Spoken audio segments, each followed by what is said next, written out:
Galaxy Z Fold 3 é o meu celular de uso pessoal, onde está meu WhatsApp, meu chip e meus aplicativos de banco. E é a experiência mais incrível que eu já tive com o smartphone em toda a minha vida, mas ele não é perfeito. Já faz pouco mais de um mês que eu estou usando ele todo dia, e aqui eu quero te contar como é viver com o dobrável num review mais da vida real mesmo. E se quiser comprar um Fold, tem links na descrição, e comprando por lá você ajuda a gente a seguir produzindo vídeos aqui no canal. E para você ganhar também, usa o comparador Escolha Segura, que sempre te ajuda a ter o melhor preço em tudo que você procura na internet. É só baixar como extensão do seu navegador ou no Android. E sem mais delongas, bora desdobrar esse Z Fold 3? Bora de vinheta!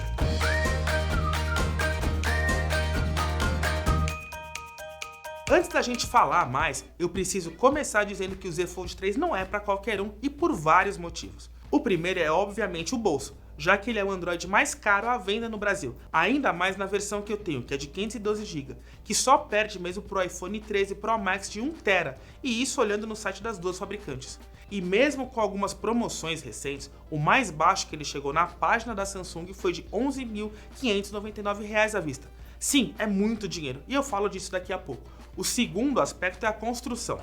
Por mais que ele seja realmente mais forte, robusto e bem construído quando a gente compara com as versões anteriores, ele ainda requer um bom uso e não é amigo de pessoas estabanadas, como eu no caso. Então eu precisei mudar muito a forma como eu uso um celular no dia a dia para poder me adaptar ao Fold. A própria Samsung, nas suas comunicações, diz que ele requer bom uso e é verdade. Sabe aquela coisa de deixar o celular jogado na sala, na ponta do sofá? Esquece! Bolso mais curto de bermuda, é bom tomar muito cuidado e por aí vai. Mas ainda assim, a construção dele evoluiu muito, a ponto de esse carinha aqui conseguir ganhar duas coisas bem importantes em relação ao Z Fold 2. Proteção IPX8 contra a água, que é algo bem interessante quando a gente lembra que está falando de um celular dobrável, e a gente explicou bastante disso no vídeo de primeiras impressões que está aqui no card. E também tem o suporte a S Pen, que é outra coisa que eu falo mais tarde também. E para fechar essa sessão de não é para qualquer um, é sobre o formato mesmo. E deixa eu te dar um exemplo. Toda vez que o Bruno pega o Fold para dar uma olhada, ele responde dizendo que não é para ele. E vocês sabem, ele é um fã de celulares mais compactos. Só que o Fold não é nada compacto, vindo com esse tamanhão para abrigar uma tela de 7.6 polegadas na proporção 4:5. E quando fechado ainda tem uma tela de 6.2 polegadas, só que na proporção 25:9. E isso muda completamente a forma com que a gente usa o smartphone, porque a tela principal é praticamente um tablet com um visual mais quadrado, como em alguns iPads, enquanto a tela externa é muito mais fina que a do smartphone comum, e isso muda a experiência. Não que a qualidade da tela externa seja ruim, longe disso.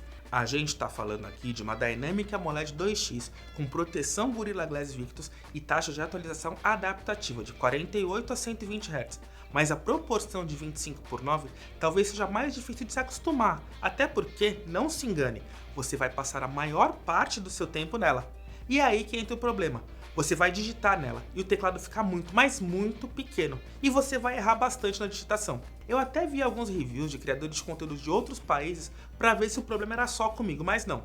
Por exemplo, eu passei semanas sem conseguir acertar a palavra chegar, já que sempre meu dedo batia no X antes do C. A melhor solução aqui é passar a usar o swipe pelas letras, mas tem outro lado dessa tela, que é conseguir usar o celular com uma mão só.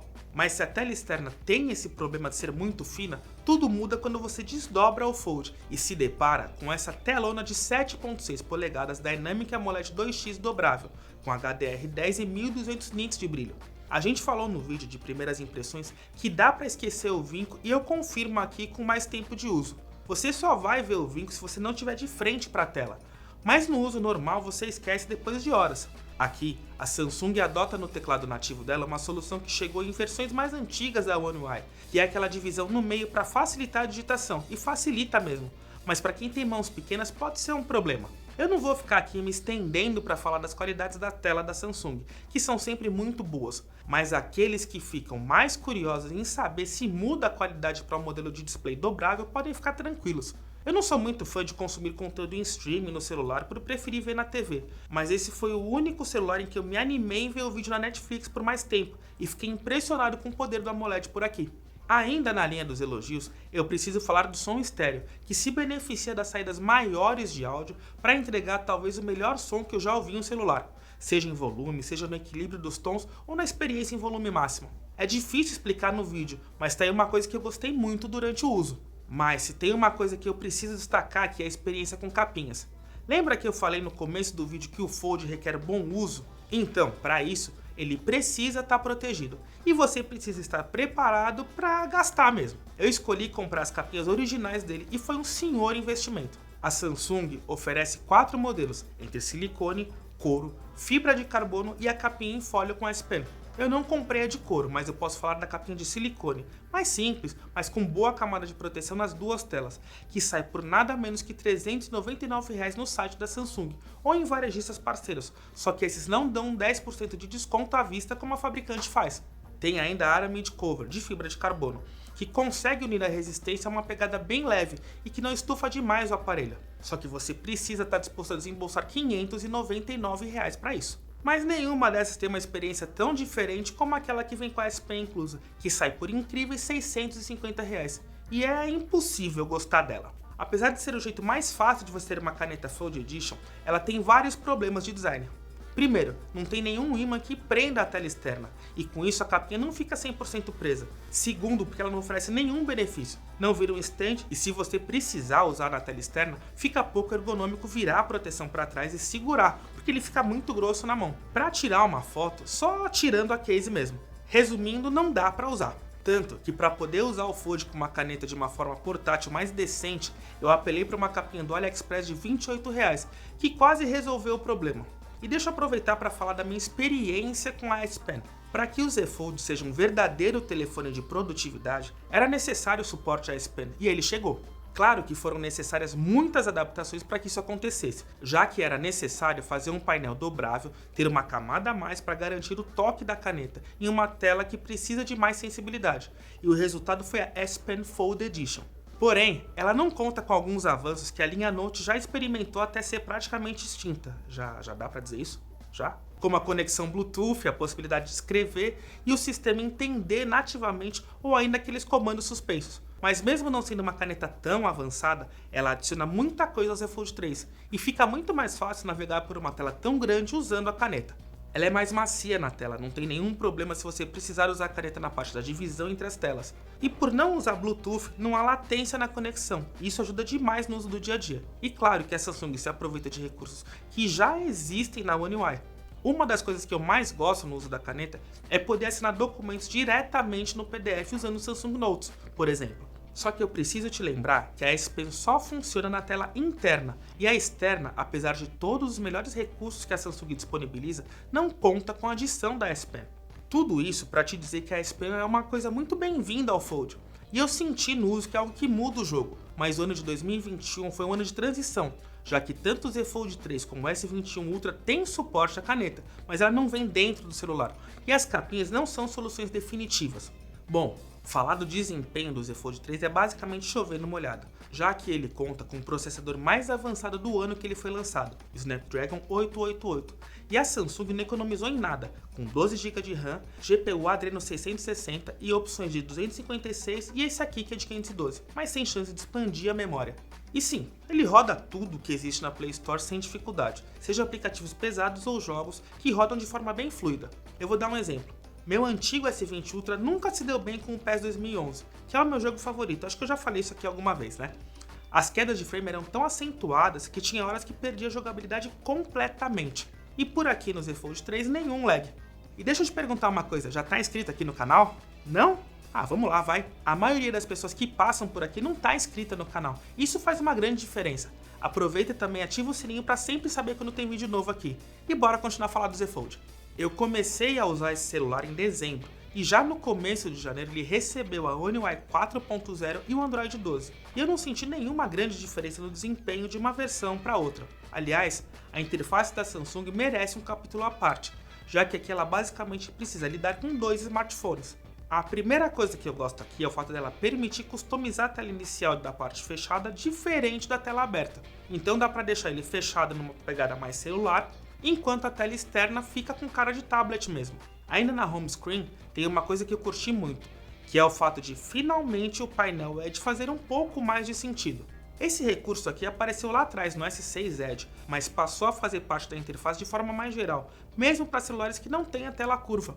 A boa notícia aqui é que além de você poder salvar pares de aplicativos para usar na tela aberta, ainda é possível marcar os aplicativos e transformar seu dobrável em uma espécie de área de trabalho do Windows, sabe? Aqui do lado. Essa combinação entre o formato celular e a One UI da Samsung faz do Z Fold 3 um verdadeiro celular multitarefa. O mais legal é poder usar até 2 ou 3 aplicativos ao mesmo tempo. Você mais atento pode até me dizer que tela dividida já existe faz tempo, e é verdade, mas nunca fez tanto sentido como agora. Eu lembro lá do Galaxy S5 de 2014 que tinha essa função na interface da Samsung, mas o que sempre acontece? Você abre os dois aplicativos e quando vai usar o teclado, um deles simplesmente fica escondido e o recurso deixa de ter valor. Mas agora não. No Fold, dá para usar dois aplicativos ao mesmo tempo independente do teclado. E se for o caso, ainda tem espaço para um terceiro aplicativo. Isso é um ganho de tempo para quem tem muitas atividades ou precisa resolver várias coisas ao mesmo tempo, como abrir um anexo sem sair do aplicativo de e-mail ou escrever um roteiro enquanto vê o chat do Escolha Segura, por exemplo. Ele ainda faz outros esforços para adaptar o uso dos aplicativos à proporção da tela do Fold, e dá para achar várias dessas formas na função Labs, que fica dentro dos recursos avançados das configurações. Deixa eu falar um pouquinho sobre elas.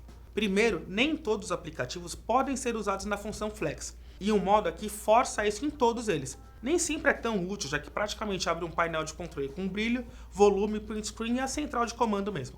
Também dá para forçar a rotação automática e o multijanela em todos os aplicativos, mas eu vou me prender a duas funções que vão servir bastante para dois aplicativos que a gente usa muito no dia a dia. Na função personalizar proporções de aplicativos, dá para corrigir o principal problema do Instagram, que não se adapta à tela mais quadrada, aparecendo com duas barras laterais. Forçando a proporção da tela cheia, ele ocupa toda a tela, mas você vai perceber duas coisas. Primeiro, que ele corta os Reels para caber nesse formato. E segundo, que as fotos vão aparecer em baixa resolução, porque o Instagram naturalmente força o algoritmo a comprimir as fotos. Mas o bug mais chato dessa proporção no Instagram é que ele costuma demorar para sair do chat e voltar para o feed, travando um pouquinho o aplicativo. A segunda é a exibição dividida de apps, que só funciona no WhatsApp mesmo. Na teoria, ele transforma o layout do mensageiro na versão web, permitindo ver a lista de mensagens enquanto você lê um chat específico. Mas aí tem um bug mais chatinho, que é ele deixar a tela preta se você simplesmente abrir o aplicativo. O único jeito de driblar isso é pressionando o aplicativo por mais tempo, para abrir um chat específico, e aí voltando para todas as mensagens. Os Labs são recursos experimentais, que não estão exatamente prontos e ainda precisam de reparos. E esses aqui, Samsung, precisam ficar nas prioridades, viu? É uma boa. E para fechar o assunto hardware e software, a minha impressão geral é a mesma que eu tenho de quando eu testo um tablet Android no geral. Muitos aplicativos poderiam se aproveitar da experiência de uma tela maior para dar mais funcionalidades ao usuário. Eu começo pelos aplicativos da Meta, que eu já comecei a falar quando eu comentei do Instagram. O WhatsApp pode se aproveitar naturalmente da opção de tela dividida, sem que a Samsung precise forçar isso. Assim como o Facebook pode abrir uma experiência que não seja apenas esticar a tela. A Samsung conseguiu isso com os aplicativos do Google, dando uma cara mais desktop para o Gmail ou até o Spotify, que abre de um jeito mais amigável, usando a tela toda. Mas a realidade é que muitos aplicativos estão longe de estarem preparados para o futuro dobrável. Se o desempenho é de top de linha e merece elogios, a bateria é um ponto forte de atenção. Primeiro porque, para ele ficar mais leve e fino em relação ao Z Fold 2, ele precisou perder 100 mAh. Então aqui a bateria tem 4.400 mAh e ele precisa dar conta de uso de duas telas AMOLED, de um sistema robusto e uma interface repleta de recursos, além do chipset que não está tão preocupado assim em economizar energia. No dia a dia, eu senti que se você fizer um uso de médio para alto, você vai precisar de carga para voltar para casa no final. Os gráficos estão aparecendo na tela para você entender melhor, mas se os 5.000 mAh passavam longe de deixar o S20 Ultra longe da tomada por mais de um dia, os 4.400 mAh não iriam fazer milagre no Z Fold 3. E agora veio uma sensação que me acompanhou nesse período de uso e vai valer para diferentes assuntos. Lembra quando eu falei que o Z Fold 3 é o segundo celular mais caro do mundo? Então, eu queria ver o carregamento rápido de 45 watts, que fica disponível aqui, como acontece no S20 Ultra, já que o carregador mesmo não vem na caixa. É aquilo, se é o mais caro, a gente espera que ele tenha o melhor em tudo. Não que os 25 watts não deem conta do recado, mas se um celular focado em produtividade ficar menos tempo na tomada é melhor, não é? O outro ponto que eu tive essa sensação foi justamente o que eu deixei por último nesse review da vida real, que é o conjunto de câmeras. E eu vou começar pela mais inovadora ou polêmica delas. A Samsung pode se orgulhar de ter o primeiro sensor sob display em um celular global, mas ela tem 4 megapixels. E aí eu preciso fazer duas ponderações. A primeira é que não é ergonômico tirar uma selfie com o celular aberto, mas tem um outro ponto. A Samsung recomenda essa câmera para videochamadas, e ela até funciona bem nisso. Eu costumo fazer as minhas com ele e roda legal, não tem problema. Mas se a Samsung destaca tanto você poder usar o modo flex para gravar com o Z Fold 3 dobrado, não seria legal também você fazer um vlog olhando para a tela com ele dobrado em 90 graus? Eu pensei muito nisso, porque poxa, eu até gosto da sensação de imersão que a tela sem câmera traz, mesmo dando para ver os pixels por lá. Mas eu confesso que eu preferia ter uma câmera melhor e mais possibilidade de fazer conteúdo por lá. E para fechar o assunto câmera frontal sobre a tela, as fotos com ela são bem ruins mesmo. Dá pra ver a perda nos detalhes e o pixelado mesmo nas telas, e de fato não dá pra usar muito além de uma chamada de Zoom ou Skype, ou quem sabe usando o Google Duo, que agora é o aplicativo oficial de vídeo da Samsung. Mas a gente precisa falar das demais câmeras, e aí entra de novo a sensação. Se eu paguei pelo celular mais caro disponível no mundo Android, eu quero tudo que há de melhor. Só que o que há de melhor está no S21 Ultra, câmera de 108 megapixels, gravação em 8K, zoom de até 100 vezes. O Z Fold 3 não conta com esses recursos, mas isso quer dizer que as câmeras são ruins ou abaixo da média? A resposta é não. O conjunto de câmeras traseiras tem 3 lentes de 12 megapixels, normal com abertura f1.8, ultra wide com f2.2 e a telefoto com lente f2.4 com 2 vezes de zoom óptico. E elas fazem um trabalho super competente. O próprio DxOMark colocou ele à frente do S21 Ultra com o Snapdragon, e ainda tem uma câmera frontal na tela externa de 10 megapixels. Nas fotos com boas condições de iluminação durante o dia é aquela câmera que a gente conhece bem da Samsung. Fotos bem saturadas, riqueza de detalhes e bom alcance dinâmico. Seja nas fotos de paisagem ou de plantas, ele se comporta muito bem, com um desfoque de fundo que não fica tão forte e tem um contorno mais natural. Quando cai a luz para as noturnas, ele segue competente, mas nesse caso o contraste deixa ela menos natural.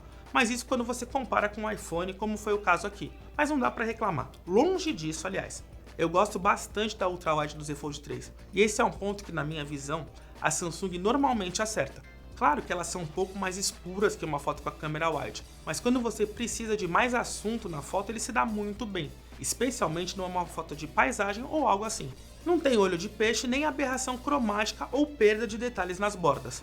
Mais um ponto que eu senti o iPhone mais natural que o Z Fold 3 foi no modo retrato. A Samsung oferece a chance de você calibrar o desfoque de fundo depois de tirar a foto, o que ajuda a melhorar a imagem, mas ainda tem uma outra falha no recorte. E sabe como eu percebo isso? Como eu raspo o cabelo, a Samsung consegue acertar o recorte da minha cabeça, mas vez ou outra acaba desfocando as minhas orelhas. Em vídeo, eu vi as mesmas características que a Samsung tem nas fotos: forte saturação, boa preservação de detalhes, e eu me senti tão à vontade com o Z Fold 3 que eu usei ele para filmar o parto da minha filha, e eu gostei muito das imagens que eu fiz com ele. Ainda dá para tirar selfies abrindo o celular e se aproveitando do conjunto de câmeras ou simplesmente usando a câmera frontal externa, que é do mesmo nível do S21 Plus. Aliás, tirar uma foto de si mesmo à noite é tranquilo, porque a Samsung trabalha bem o software. E se não for um breu total, você consegue fazer ótimos registros para as redes sociais. Ele ainda conta com o recurso Visão de Diretor, que te permite alternar entre as 3 câmeras traseiras durante a gravação, ou até alternar a câmera frontal com a traseira. Eu fiquei bem empolgado quando vi esse recurso no S21 Ultra, mas a verdade é que eu praticamente não usei na minha vida real.